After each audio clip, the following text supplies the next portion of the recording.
அனைவருக்கும் வணக்கம். இன்று நாம் காணவிருக்கும் காணொளியின் தலைப்பு திருக்குறளில் இடம்பெற்றிருக்கக்கூடிய 7வது அதிகாரமாக இருக்கும் மக்கட்பேறு. பெரும் அவற்றுள் யாம் அறிவது இல்லை, அறிவறிந்த மக்கட்பேறு அல்ல பிற. இல்லறத்தான்னு சொல்லக்கூடிய அந்த தலைவனுக்கு அடைய வேண்டிய பேறுகளே ரொம்ப சிறப்பான ஒரு பெருமை அப்படின்னா அது நல்ல அறிவோடு இருக்கக்கூடிய குழந்தைகளை பெறுதல் அப்படின்றது தான். இப்போ ஒருத்தனுக்கு நல்ல குழந்தைகள் கிடச்சிட்டாங்க அப்படின்னாலே அவனுக்கு இம்மையில் இருக்கும்போதே, அதாவது இந்த பிறவியில் இருக்கும் பொழுதே அவன் நல்ல மகிழ்வோடு வாழ்வான் அப்படின்றத சொல்லியிருக்காரு. எழுபிறப்பும் தீயவை தீண்டா பழிப்பிறங்கா பண்புடை மக்கட்பெறின். பழி இல்லாத நல்ல குணங்களோடு இருக்கக்கூடிய குழந்தைகளை ஒருத்தன் அடைஞ்சிருந்தான் அப்படின்னா அவனுக்கு இந்த பிறவியில் மட்டும் இல்லை, 7 பிறவிகள்லையும் துன்பம்ன்றதே இருக்காது. இப்போது ஒரு பிறவியில் இருக்கக்கூடிய துன்பங்கள்னால தான் அடுத்தடுத்த பிறவிகள்லையும் துன்பம் வரும். அதனால் ஒரு பிறவியிலேயே அவனுக்கு நல்ல குழந்தைகள் இருந்தாங்க அப்படின்னா அவனுக்கு 7 பிறவிகள்லையும் இந்த துன்பம்ன்றது நீண்டு வராது அப்படின்றத சொல்லியிருக்காரு. தம் பொருள் என்ப தம் மக்கள் அவர் பொருள் தம் தம் வினையான் வரும். தன்னுடைய மக்கள் இருக்காங்க இல்லையா, அவங்க தான் அவனுடைய உண்மையான பொருள்கள். அதாவது அவன் அடையக்கூடிய சிறந்த பொருள்கள்ன்றது அந்த குழந்தைகள் மட்டும்தான்.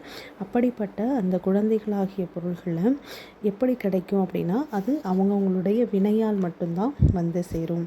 அவர்கள் செய்த முன் வினையால் அவர்களுக்கு நல்ல குழந்தைகளாக கிடைப்பார்கள் அப்படின்றத சொல்கிறாரு. அமிழ்தினம் ஆற்ற இனிதே தம் மக்கள் சிறுகை அளாவிய கூழ். அதாவது இப்போ குழந்தைங்க வீட்டில் இருப்பாங்க.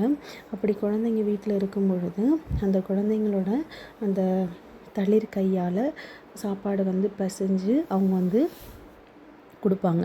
அவங்க மேலே கீழே சிந்தி கீழே கொட்டி மேலே கொட்டி அந்த மாதிரி எல்லாருக்கும் கொடுப்பாங்க.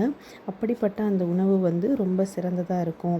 அந்த குழந்தைகள் கையால் பெறக்கூடிய உணவுங்கிறது அது எவ்வளவு பெருமை உடையது அப்படின்னா இந்த உலகத்திலேயே மிகவும் சிறப்பான ஒரு செயலாக இருக்குது அப்படின்றத சொல்கிறாரு.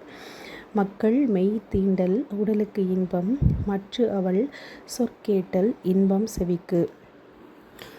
பெற்றோர்களுக்கு தன்னுடைய குழந்தைகளுடைய உடலை தொடுறதுங்கிறது அவங்களுக்கு சந்தோஷம் கொடுக்கும்.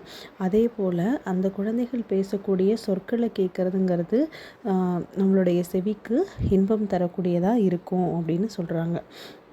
குழல் இனிது யாழ் இனிது என்ப தம் மக்கள் மழலை சொல் கேளாதவர். இந்த குழந்தைங்களோட மழலை சொல்ல கேட்டு சந்தோஷமடையாத பெற்றோர்கள் இருக்காங்க இல்லையா, அவங்க தான் என்ன சொல்லுவாங்க அப்படின்னா இந்த வீணையிலேருந்து வரக்கூடிய ஓசையும் புல்லாங்குழலிருந்து வரக்கூடிய ஓசையும் சந்தோஷமாக இருக்குது, ரொம்ப இனிமையாக இருக்குதுன்னு சொல்லுவாங்க. ஆனால் அதே சமயம் இந்த குழந்தைகளுடைய மழலை சொல் கேட்குறத பார்த்து பெற்றோர்கள் ரொம்ப பெருமையோடையும் மகிழ்வோடையும் எல்லார்கிட்டையும் தன்னுடைய குழந்தை பேசக்கூடிய அந்த மழலை சொல்லை பற்றி சொல்லுவாங்க. தந்தை மகற்காற்றும் நன்றி அவையத்து முந்தி இருப்ப செயல். அதாவது ஒரு தந்தை அப்படின்றவர் தன்னுடைய மகனுக்கோ மகளுக்கோ செய்யக்கூடிய உதவி அப்படிங்கிறது நல்ல கற்று அறிந்த சபையில் ஒரு கூட்டத்தில் அவன் முன்னாடி இருக்கக்கூடிய ஒரு சபையிலேயே முன்னாடி இருக்கக்கூடிய இடத்துல அவனை போய் அந்த கல்வியிலேயே சிறந்தவனாக அவனை இருக்க வைக்கிறது தான் அப்படின்றது.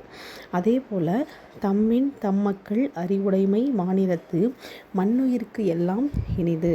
தன்னை விட இந்த உலகத்தில் தன்னுடைய பிள்ளைகள் ரொம்ப மகிழ்வோடையும் பெருமையோடு இருக்கணும் அப்படின்னு தான் எல்லா பெற்றோர்களும் நினைப்பாங்க.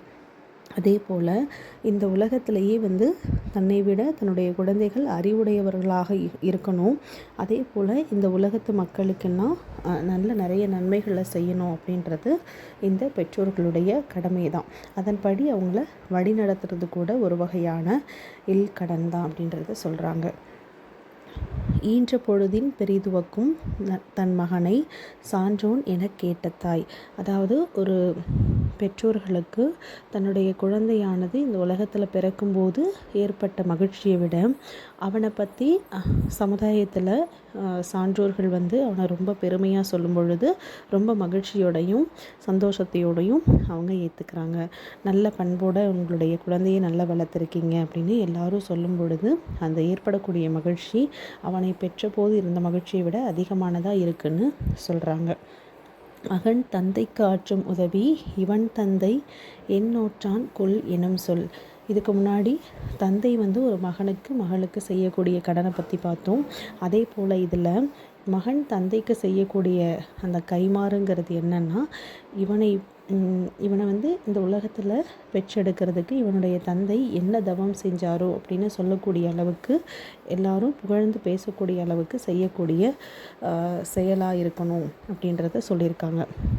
இது போல் நிறைய கருத்துக்களை மக்களுக்கு வழங்கக்கூடிய ஒரு அற்புதமான பொக்கிஷமாக திருக்குறள்